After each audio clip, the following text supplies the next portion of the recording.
Welcome to my channel. Hello guys, I'm Screen Recorder and today we will be doing Tone, the King and the Drum. Long ago, there lived a king somewhere in the center part of India. He was very proud of his looks. He spends hours admiring himself, looking at his reflection in the mirror. There cannot be another king as handsome as me, he told himself and felt very pleased. He dressed himself in the finest clothes and put on the finest jewelry in the land. People grew tired of him as he hardly attended to their problems or the problems of the kingdom. He made sure his hairstyle was new every day and covered his ears. Yes, covered his ears. The king had ears which looked like donkey's ears. The only person who knew about it was the king's barber, Baiju. Baiju lived in a poor hut close to the forest with Goli, his wife. He constantly lived in fear as the king had threatened him with death if he ever told anyone about his donkey's ears. He was not even allowed to cut anybody else's hair or shave anyone in the kingdom. The barber couldn't sleep or eat properly. He was afraid to speak to anyone in the land because he was afraid he might mention it unknowingly. He lived in a very morose and unhappy life, although he was the king's barber. One day, picking up courage, his wife asked him, "Ever since you have been appointed as the king's barber, you don't speak to me or anyone. I see that you hardly touch your food or sleep at night. You spend hours staring at the water in the pool near our house. We were much happier when we lived in the old city on the other side of the forest with our friends." The barber did not reply. He just walked out of their hut and sat by the pool. The pool was surrounded by many tamarind trees.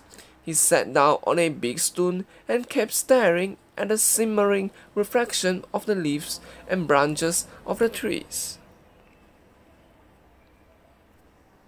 Goli followed him and sat beside him. He pleaded, "Please tell me what is bothering you. I promise I won't tell anyone."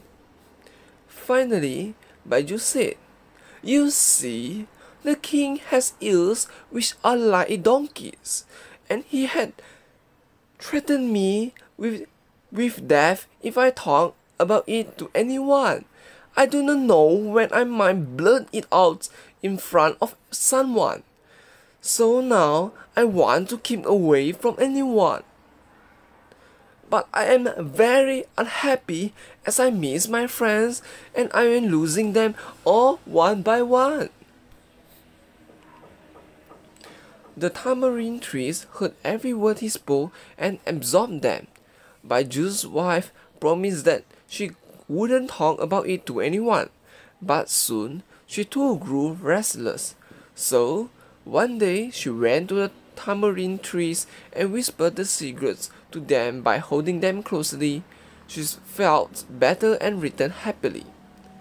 Festival season was approaching and the drummers of the kingdom were busy making drums, some of them picking up branches from the tamarind trees near the pool for the wood for the drums. When the day of the festival came, the drummers began beating their drums. But what did the drums beat? "The king has donkey's ears." The king was furious and called the barber to be executed. Baiju narrated that all he did was tell his wife while sitting near the tamarind trees. The drummers were questioned and the king found out the truth. Then the wise men of the kingdom came forward and said, "No one should be punished as truth cannot be changed even if you punish the person who has divulged it. Instead, the king should be kind and rule justly. The people would love him in spite of his years if he was good to them. The king understood the truth. He kept the drum and the sticks in his chamber to remind him always to be a good king. This is the end of Toon, the King and the Drum. Last but not least, remember to subscribe to my YouTube channel, like my video, share my video, and comment below for anything you would like to tell me or any story you would like to see on my next video. Thanks for watching my video and we'll see you on the next video. Bye!